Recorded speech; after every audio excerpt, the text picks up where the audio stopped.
ସୁନ୍ଦର ରୂପ ଆଉ ଟଙ୍କା ଏମାନଙ୍କୁ ନେଇ କେବେ ଗର୍ବ କରନି, କାରଣ ରୂପ ଆଉ ଟଙ୍କା କେବେ ଚିରସ୍ଥାୟୀ ରୁହେନି। ଯେତେବେଳେ ପାଖରେ କିଛି ନଥାଏ, ଧୈର୍ଯ୍ୟର ପରୀକ୍ଷା ହୋଇଥାଏ, ଆଉ ଯେତେବେଳେ ସବୁ କିଛି ଥାଏ, ସେତେବେଳେ ବ୍ୟବହାରର ପରୀକ୍ଷା ହୋଇଥାଏ। ପରିସ୍ଥିତି ସହ ଲଢ଼େଇ କରି ହୁଏ, ହେଲେ ଭାଗ୍ୟ ସହିତ ନୁହେଁ।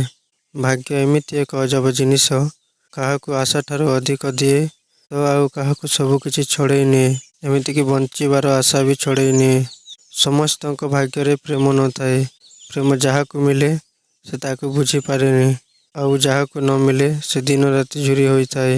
ବିଶ୍ୱାସ ସେଇଠାରେ ହାରିଯାଏ ଯେଉଁଠାରେ ଥାଏ ଛଳନାର ମିଛ ଅଭିନୟ। ଲୁହ ନଥିଲେ ଏ ଆଖି ଏତେ ସୁନ୍ଦର ହୋଇନଥାନ୍ତା। କଷ୍ଟ ନଥିଲେ ଖୁସିର କିଛି ମୂଲ୍ୟ ନଥାନ୍ତା।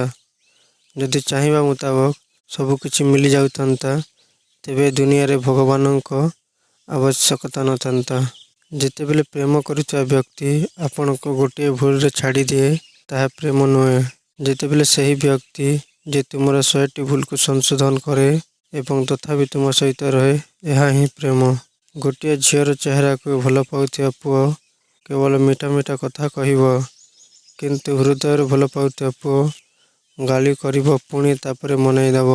ଯାହା ଉପରେ ପରିବାରର ଦାୟିତ୍ୱ ରହିଯାଏ ନା, ତାକୁ ଏହି ପ୍ରେମ କରିବାର, କାହା ପଛରେ ଗୋଡ଼ାଇବାର, କାହାକୁ ମନାଇବାର ସମୟ ମିଳିନଥାଏ।